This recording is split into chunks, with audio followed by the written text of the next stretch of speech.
Howdy folks, Grok the Duck Farmer here, and I'm on the FTOG Feed the Beast Revelation server, and it's that time again. What time's that? It's time for Cooking with the Duck Farmers. Ah, that would explain why I'm stuck in this booth again. Yes, that would explain it. Yep. Wave to the family. Hi. Yeah, there you are. Anyway, so what we need to do is do some cooking, because we got the nice little cooking studio down here. No. What? We don't want to do some cooking. We want to do some baking. Isn't baking cooking? It's different. It sounds like cooking to me. Just trust me. Okay, different. We're going to do baking. That's right. Because it's different from cooking. That's right. Anyway, so what are we going to do? We're going to bake. And we're going to do stuff over here. What you need is a 9 by 13 baking dish. I've got mine out of glass, but you don't have to. And it's 7 ingredients right there. Pretty easy. I don't think you've actually told them what we're making. No, because that would be too easy. Okay, we're making 7-layer cookies. 7 layers. Which really ought to be called 7 ingredient cookies because they're that simple. Yes, they're very, very simple. Now, you need graham crackers, about a container worth, like about a 9. Sleeve. Not the entire box, but a sleeve. You know how there's like 2 or 3 of them that come in a box? Just a sleeve of graham crackers. It's going to be a total of 9 unbroken ones. Yep. Plus we need some butter, and we're going to need a bag of chocolate chips, like the 12-ounce. 16's better, but they are skimpy on that. Butterscotch chips. I never am a big fan of butterscotch chips by themselves, but in this, yum, they're pretty tasty. Some flake coconut, some walnuts or any really nuts of your type, pecans, almonds, hazelnuts, those are really good. Macadamias if you really like them. I've never used peanuts before. But other than that, pretty much any tree nut, unless you have an allergy, will work well. Yeah, I wouldn't go for peanuts either. Yeah, they're nasty. And then sweetened condensed milk. And if you can put it in a bucket, that works too. All right, so what we need to do is first by putting out the glass tray, and what you need to do is put the butter in the tray and get that into the oven. Preheat the oven at 350 degrees. I lied. 325. 325, right. It needs to be a little cooler than usual. So put the butter in the container, and then put that into the oven, and that will go ahead and start melting it while it's preheating. Yeah, you're killing 2 birds with 1 stone. The butter needs to be melted, the oven needs to be preheated, so just take care of both at once. Yep, that's what you're looking at doing. And when the butter's all nicely melted, then what you want to do is put in all the crushed graham crackers.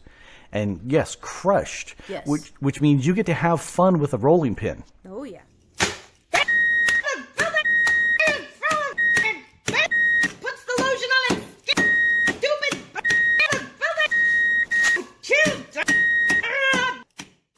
I'm afraid.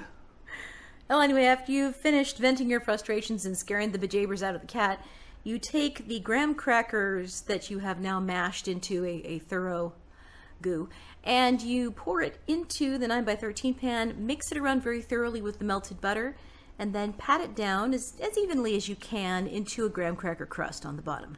And it looks just like that. Just like that. Which, at that point, then you want to sprinkle the chocolate chips out onto a nice even layer on there. And after you got a nice layer of that, you want a nice layer of the butterscotch chips in the same way. I'm not a huge fan of butterscotch chips ordinarily, but in this recipe, they're really quite good.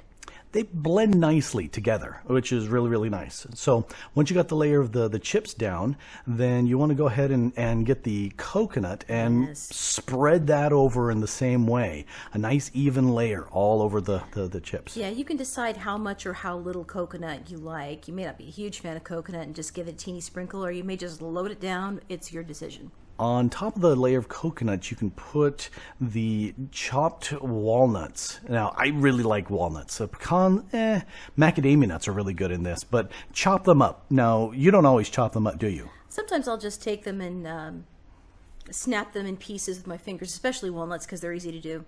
Yep, just get those nuts into place, and that I have to admit, without the nuts, you would miss a good crunch out of this. So you definitely have to have the nuts in there. I'm detecting nuttiness. And then you need something to kind of cement everything in place. Right. It's the glue that holds the entire thing together. Yep, and that's the sweetened condensed milk. They come in a nice little can, pop the top, or punch the hole or whatever, and then just slowly drizzle it all over the top just so it's well coated everywhere. Yeah. You need to be careful to get it into all the corners and all across the top and everywhere.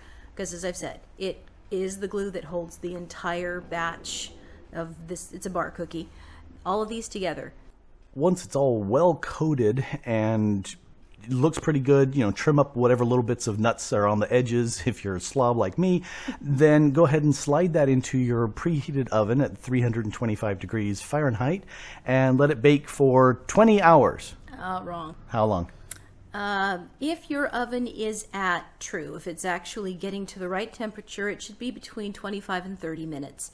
What you're going to want to see is the sweetened condensed milk sort of melting down into the rest of the Ingredients, deal. yeah. And you also want to see the edges of this start to brown a little bit. You don't want it to get super dark brown, but you do want to see it getting kind of a golden brown color.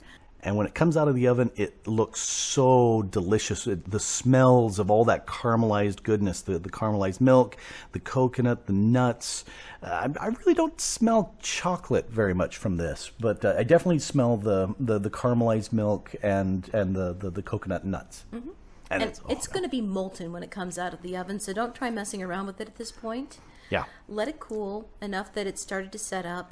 And then what we usually do is use a fairly sharp metal spatula to cut it into small squares. These are very rich cookies. You don't need to make big squares. You will have instant diabetes. So yeah. Unless you want that kind of thing. Small, like maybe an inch square. You don't need very big chunks of this because it is dense and it is sweet and it is yummy and it's like 9 types of sugar. Oh yeah. and that's why we love it. It's very delicious. Anyway, these are very yummy cookies, and they're technically not cookies. Well, no, they're bar cookies, but they're so full of yummy they might as well be candy. They can't be cookies because we didn't cook them. They're bakies. Oh, okay. Be like that. I will. Whatever. But they're really easy to make, and the one thing you have to watch out for is to make sure that you eat them fast before they gain sentience, because that's a problem. Is that a problem? It was with the previous batch. I guess that's true. Mm-hmm. But they didn't actually climb out and start causing problems or anything, but they did start looking back at us. They did. It was kind of scary. Anyway, I'm going to go ahead and keep her locked in the sound room. No, you're not. Yes, I am, because I've got a nice fresh batch of the cookies here, I want the cookies. and I'm taking them away. No. Anyway, this has been Grok the Duck Farmer with Mrs. the Duck Farmer doing a little bit of baking for 7-layer cookies on the FTOG Feed the Beast Revelation server. Help. And thanks for watching. And now they're all mine.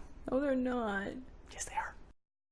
By the way, if you think that you can't bake and things always come out of your oven burnt or improperly cooked, you need to check your oven temperature. That is one of the biggest problems if you don't feel like you can bake well. Sometimes your oven is miscalibrated. We had one a little while ago where we had to constantly turn it up to about 15 to 20 degrees higher than what it said it should be at because it wasn't getting up to full heat. And some ovens are really fast and they heat faster than they should and they'll burn your stuff. So it's worth it to get a cheap thermometer and find out what your oven is actually doing if you find you're burning a lot of stuff. Now let me out of this place.